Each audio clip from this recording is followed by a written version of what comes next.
5 years have passed. What has remained of the experience described in The Teacher of Alice? To continue with the metaphor, what has happened to Alice after the mythical journey into Wonderland? What was the impact with the middle school and high school? Did the children manage to integrate, or did they feel out of place? To get the answer to our questions, we returned to Santo Stefano in Valdobbiadene to interview the protagonists of our story. Everything has been improvised. There have not been any preliminary meetings to anticipate any of the themes to be dealt with in the interview. As our first objective, we want to verify the level of awareness in relation to age.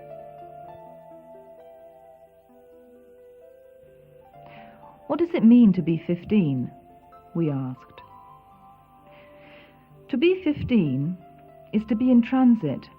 You're not a child nor an adult. There are many difficulties, but if you try hard, you can overcome them. You become an adolescent, like Alberto said. We are no longer children.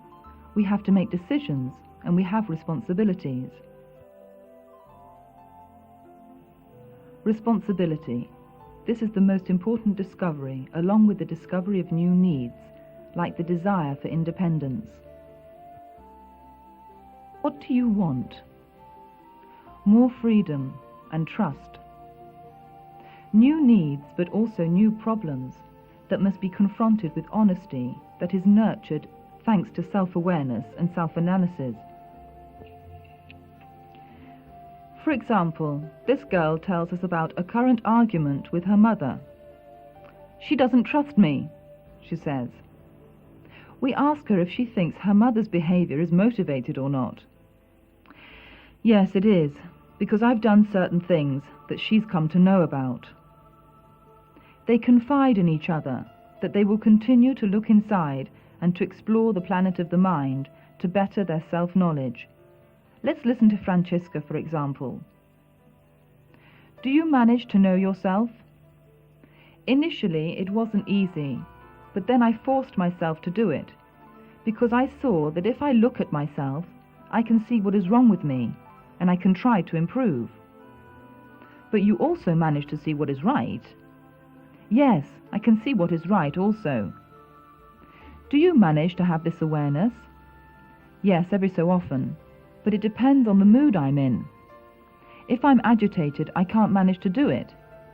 If I'm calm and by myself, I try to look at myself inwardly. I try to understand what I feel about others as well. When we observe ourselves in this way, the biggest danger is the tendency to refute what we don't like about our personality. The repression of the shadow, as Jung would say. They accept themselves in good and in evil. Do you judge yourself, or do you accept yourself as you are? I accept myself as I am. Let's return once more to that age-old problem of good and evil, God and the devil. Where is God? We feel him inside us.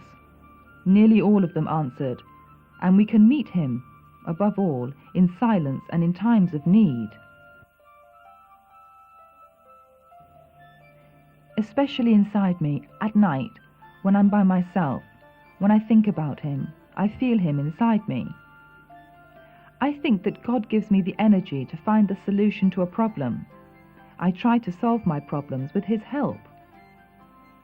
Others believe God to be a companion in life, who is to be found inside and out at the same time. I see God at my shoulder, at my side. I can see him like a person. You can't see, but he can see me. I speak to him, confide in him, do what I like with him. He's a friend. I see him as a person, not a feeling or thought. When you imagine him, where do you imagine him? In which place? In the people around me, in the people who help me. He feels him outside. I feel him everywhere, because everything is his making. Even evil? Is that inside as well? Yes, because if he created man, he created the evil man does. They say that evil also exists inside man. How do they cohabit? Do they manage to stay together, good and evil?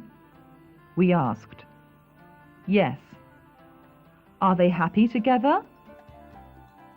Happy, no, but they're together. Good and evil, they're full of good health. A person is well when he can express the angel in him, and when he manages to keep the demon under control.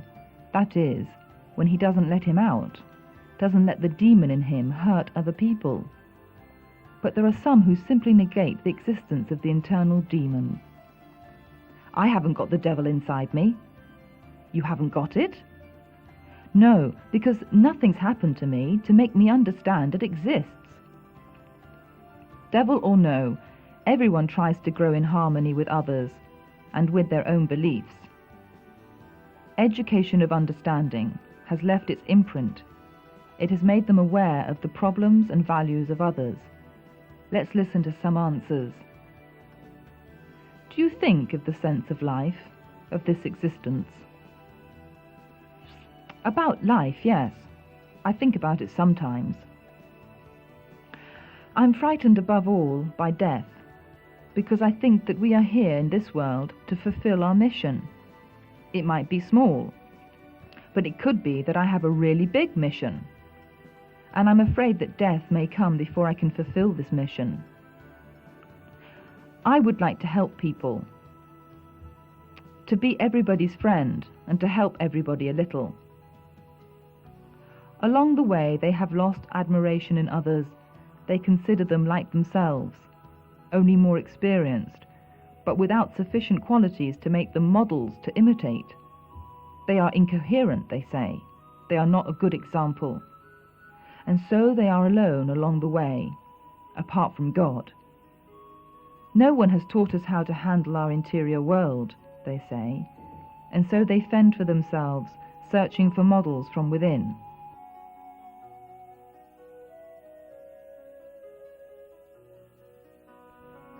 The sense of impermanence is alive. Everything is destined to end, says Manuele. Even the sports idols he is very affectionate towards. In sports, one can be an idol, who can remain in history, but sooner or later, even he must die. Even he will be beaten. Exactly. Because he's an idol doesn't mean he's better than others and will live longer. He has to die as well. Do the assumptions of tolerance still exist? As you remember, we found them in the concept of relativity. A universal truth does not exist because objective qualities don't exist. That is, they are not inherent within all phenomena, we said.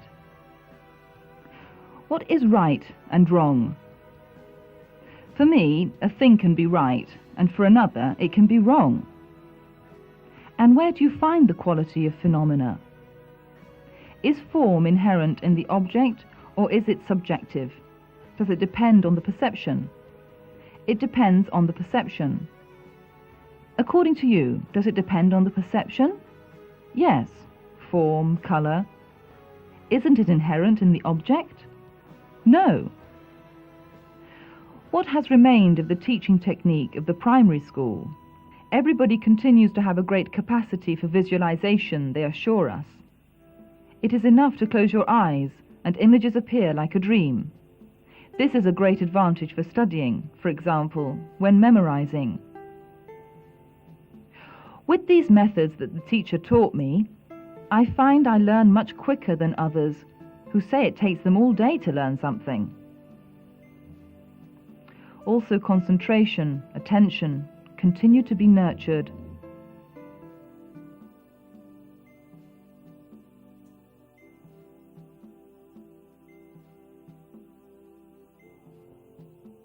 We freed our minds. Even now, when I have to study, I concentrate on the subject. I try to free my mind to think only about what I have to learn. How do you do it? I close my eyes and I try to see my mind.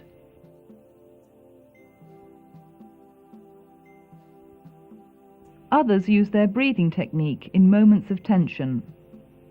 I concentrate on my breathing.